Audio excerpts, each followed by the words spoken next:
I have 14 games on the Nintendo Switch 2 that you should be playing right now. Now, I've played all these games personally, and these games range from games that are exclusive to the Nintendo Switch 2 to games that got Switch 2 upgrades to games that are Switch 1 games that are playable on Switch 2, and we're going to cover all of these different game types today, so let's get into it. First up, we have Donkey Kong Bonanza. I've talked about this game a couple of times, but I am still addicted to this game. I absolutely love Donkey Kong Bonanza. It really is just everything I wanted it to be. The destruction in the game is absolutely fantastic, and the destruction that leads to exploration and puzzle solving just feels so good. And with the insane Bonanza forms that this game offers, I genuinely can't stop playing. I'm just enjoying every minute with it. I'm still working and just slowly chipping away, getting more Banandium gems and uncovering more of what the world has to offer. There's just genuinely so much packed into this game, and it never is frustrating or annoying. Everything you're doing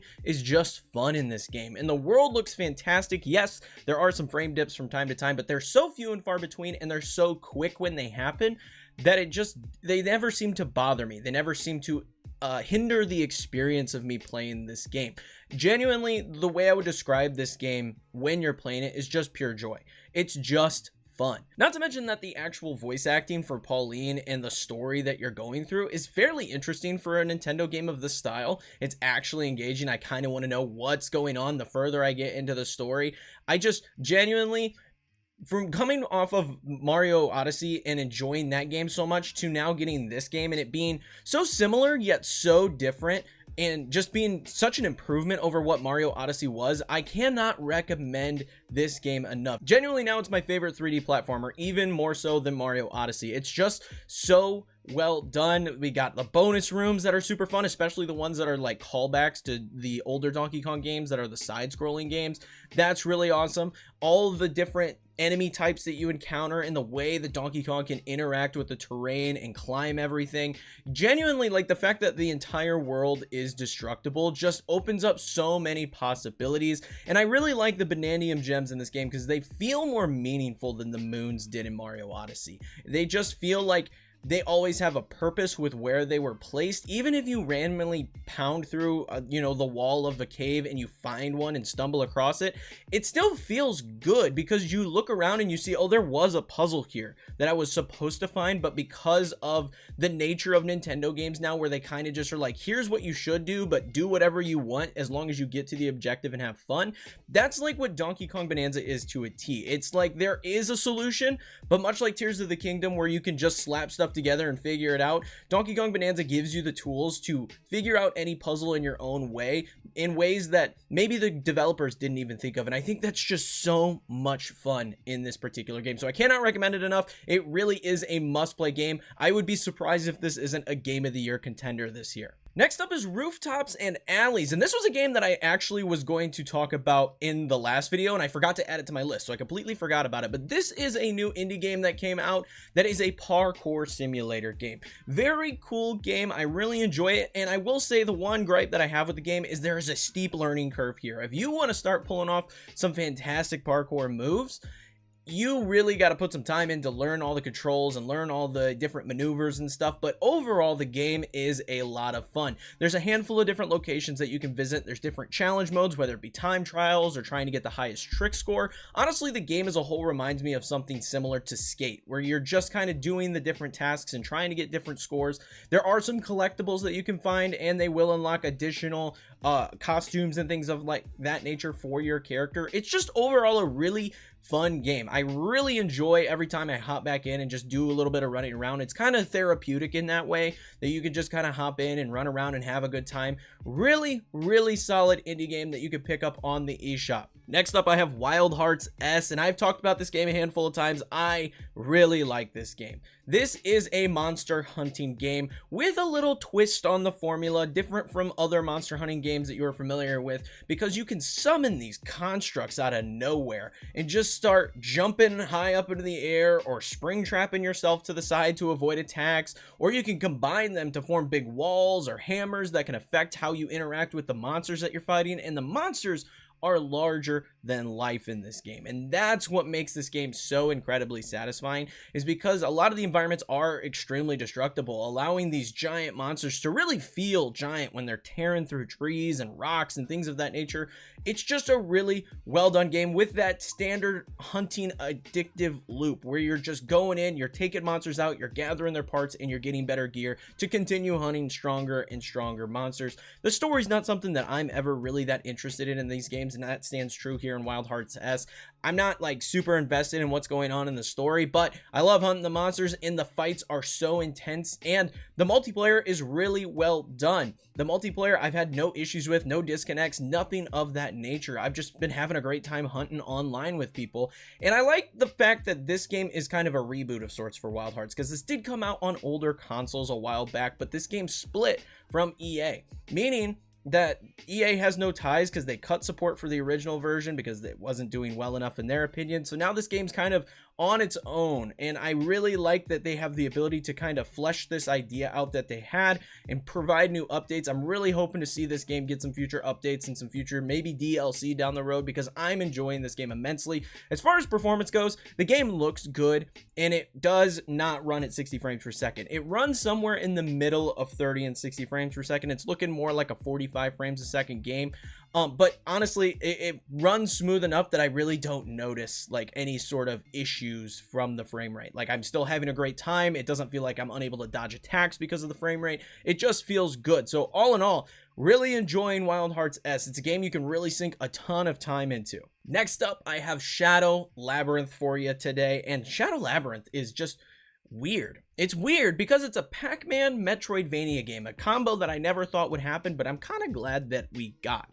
Honestly, this game is just solid in the sense that it doesn't do anything particularly better than other games in the genre like Hollow Knight, but it doesn't do anything worse. It's just that just good in the middle, fine game, and I can appreciate that. And the story is almost intentionally vague, meaning that as I progress through the game, I kind of just am keen to learn more and more. Like, every time I come against a data log, I'm interested in hearing more about what's going on in this world, because it's so mysterious and odd for a Pac-Man game that I'm just kind of invested. I'm not one that normally likes reading data logs, but in this game, I find myself reading every single one I come across. The combat's fun, the ability to upgrade your character with the different power-ups, whether it be your perks that add like health bars above enemies or allow the Pac-Man to pick up objects for you, or just upgrading your attack power or your energy bar. All of that feels really good in this game, and I've been enjoying exploring this world and seeing what the story is going to unravel. Honestly, the most interesting part of this game is the Pac-Man elements. The ability to find these rails that turn you into Pac-Man, and the platforming challenges that come of it, bouncing between the different rails or transforming back and doing a sword attack quickly. These are definitely the highlights of this particular game because it adds that Pac-Man element while being its own game entirely. I think it's just really interesting how they managed to bring in Pac-Man gameplay to this Metroidvania. I really like this game, and I'm enjoying it a ton. I really cannot recommend you guys try this one out enough, especially because it is only coming in at $30. Really cheap game, really easy to get your hands on. It is available as a Switch 1 version or a Switch 2 version. If you get the Switch 1 version, there is a free upgrade as well. So honestly, definitely worth your time. I am enjoying it immensely. Next up, I have Tales of the Shire. Now, this one has gotten like some mixed reviews online because this is a life sim game set in the world of Middle Earth, in the Lord of the Rings universe. You play as a hobbit, and you join this town of Bywater, and you're building up the city, trying to help them become an official village in the Shire. And it's just this really cute story and has really well done writing, which honestly makes me sad it's not voice acted, because the writing is so good and these characters are so colorful that I would have loved to hear their voices and see how they interacted outside of just reading it and picturing it in my head. Honestly, that would have been super cool, but the game as a whole is really well done in my opinion. Some people think it's boring, but honestly, I did side-by-side comparisons for like Animal Crossing in my full review for this game, and it's pretty much the same or more involved than Animal Crossing, so I really don't know why this game is considered boring versus games like Animal Crossing. For me personally, I think this game's awesome, and the cooking minigame in this game is so much fun. You know, you're a hobbit, so you like having meals. You have first breakfast, second breakfast, supper, dinner, you know, hundreds of meals a day because you're a hobbit and that's your main thing. And the cooking minigame really highlights that, where you cook a bunch of meals and you can saute things and chop them up to be more fine and smooth or be more chunky, and this changes how meals are made, and then you can share the meals with your friends in the village, and that is going to increase your friendship level, giving you access to additional recipes and furniture and things of that nature, allowing you to progress in the game further. I've already put like 15 hours into this game and I'm still playing it a ton. I really enjoy this particular game, and I've been on a cozy game kick lately, and Tales of the Shire really just scratches that itch for me. I'm enjoying it, especially as a Lord of the Rings fan, so coming in at $35, I would recommend this game if you are a fan of Lord of the Rings. Again, I don't know why everyone's saying this game is boring compared to other life sim games, but for me personally, I think it's a lot of fun. Next up, I have Ion Shift, and this is an awesome little indie game coming in at $6 on the eShop, so a steal of a deal for how much fun this game is. Basically, you're a little alien on a spaceship, and I'm not convinced this alien is not a xenomorph. It looks exactly like a xenomorph, baby, especially from Alien Covenant. This little guy is so cool, and you play as this little dude, and it's a 2D platformer where you're racing through the different levels, taking out enemies, going through the different traps and stuff in the area.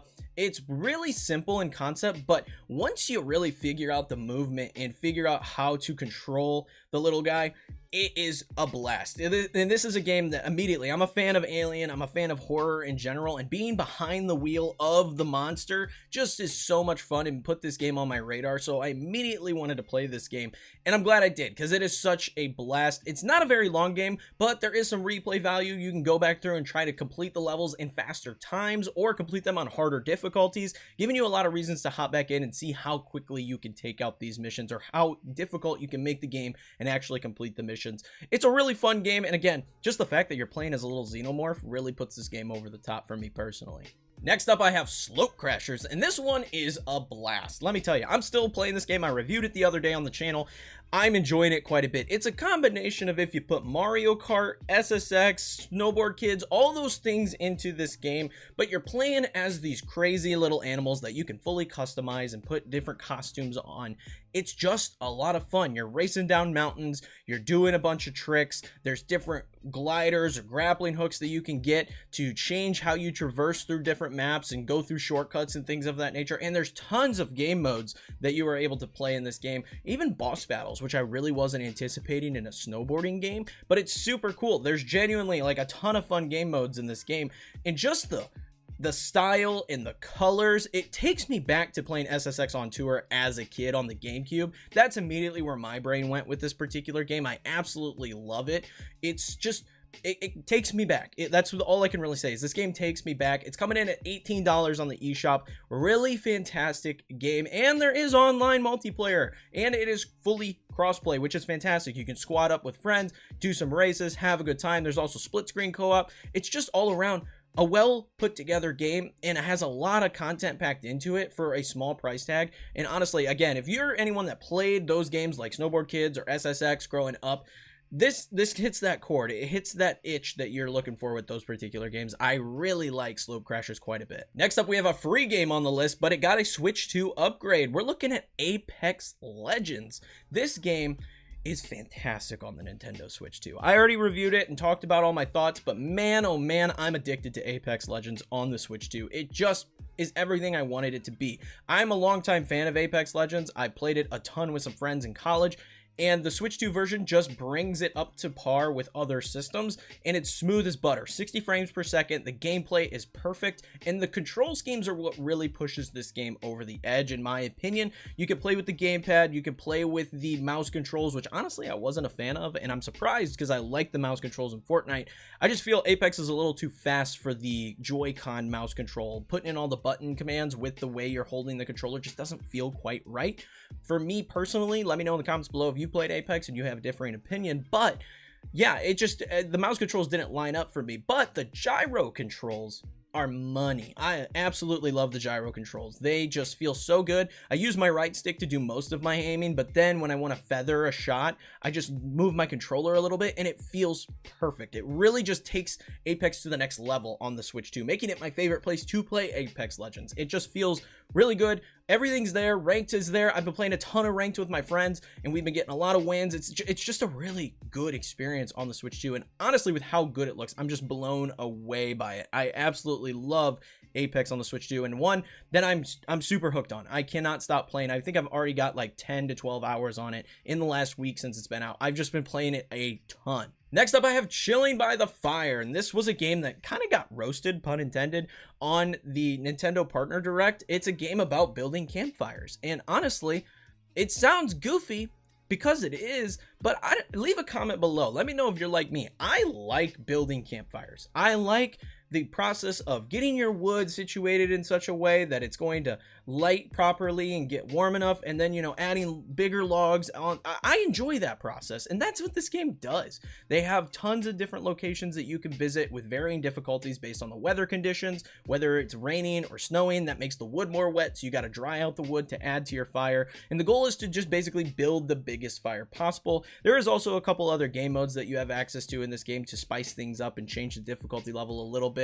It does feature multiplayer as well, that you're able to see your friend's face while you're playing, or you can build multiple fires in the same location. It's just a really chill experience that I'm surprised how much I enjoyed, but I genuinely went through every location and got fire level 10 to like move on to the next location in one night. I did it all in one night. I just turned a stream on and I was vibing and I was building fires on the other screen, and I just had such a good time. And that's the whole game. You're chopping wood, you're rearranging stuff, you're building fires, you're unlocking achievements. It's just fun, and it's fun in such a weird way that I don't even know how to describe it. Genuinely, it is a niche game. You have to enjoy that kind of stuff. You got to enjoy going outside, building fires and that. But man, this hit a chord for me. I really liked this game, and I was surprised how much I like it. So if you're like me and you like building fires, it sounds dumb, but try this game out. It's really cool. The next game I bought on a whim, that's Rune Factory Guardians of Azuma, or Azuma. Really awesome game. I picked this up on some recommendations. I've talked about Fantasy Life I a couple times, and people kept saying, you know, if you're into Fantasy Life, you really need to try Guardians of Azuma. So I picked it up, especially because it's a full game on the cartridge. There's no key card here. I wanted to support it because of that, and I did pick it up. And honestly, I'm only like 3-4 hours into the game, but I'm really enjoying it. It's another cozy game, but it does have some combat elements to it. A very interesting story right now with some really solid writing and voice acting. I find myself laughing out loud quite a few times here.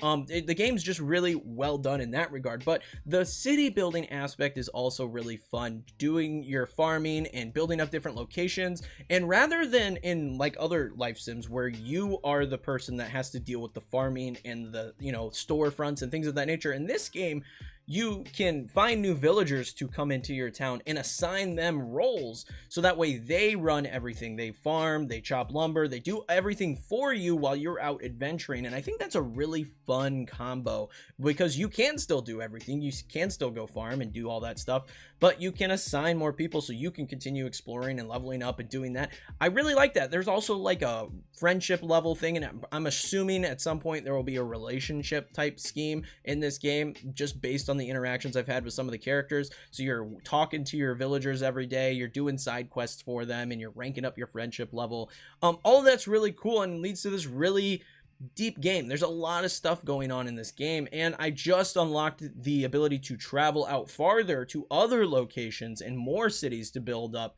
So you unlock different locations and villages that you can actually build up and have multiple villages, and there's other side locations with more combat scenarios. There's a lot packed into this game, and I'm really enjoying it. So I would definitely recommend Guardians of Azuma if you're into those cozy style games. If you're into Fantasy Life I, this is one I definitely recommend picking up, because I love Fantasy Life I, probably my favorite game on the Switch 2, and Guardians of Azuma is hitting that same chord for me.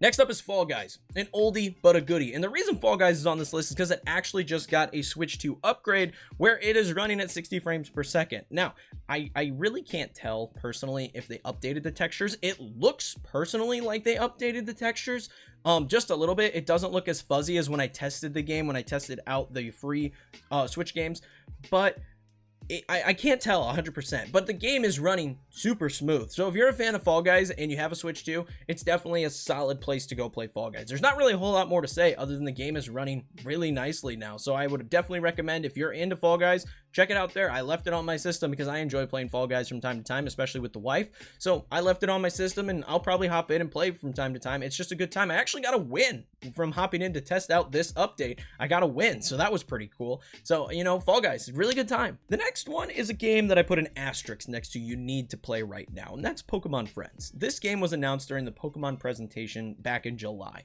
and this game is good. But here's where the asterisk comes in. This game is good for kids. This game is a puzzle Pokemon game that you have to spend $10 for on the Nintendo Switch 2. And there's additional DLC that are each $15. So this game's kind of freaking expensive in the grand scheme of things. But the little cute puzzles that you do are just that. They're cute. They're fun. However, they're super, super easy. They are beyond easy. So it kind of just loses its charm very quickly, especially as you start replaying some of the challenges. Now, when you complete the challenges, you'll get this yarn that you can use to build these Pokemon plushes, and then you can put them up in your little rooms to decorate, which is a fun little aspect. It's kind of a little gacha game, seeing which plushes that you get from completing the different puzzles. But all in all, I will say that this game is great for kids because this is just not difficult enough for an adult to really sit and play for an extended period of time. And I don't think that's really the type of game that this is anyways. I don't think you're going to be sitting there and playing this for an extended period of time. I could see if you're into like simple puzzle games and you're not looking to have like a really deep and challenging experience, you could definitely pick this game up. And like, this came out on mobile, and I definitely think that this game is like perfect for when you're going to the bathroom and you want to play something real quick. That is this kind of game. But again, I think this game is cool. I think this game is well done. It's just not that difficult. So I would say it's for kids. If you got kids that like Pokemon, this is a really good puzzle game for them. The final two games are games on the NSO membership that just recently came out, but are worth bringing up because they are really fun. First up, I have Mario Strikers.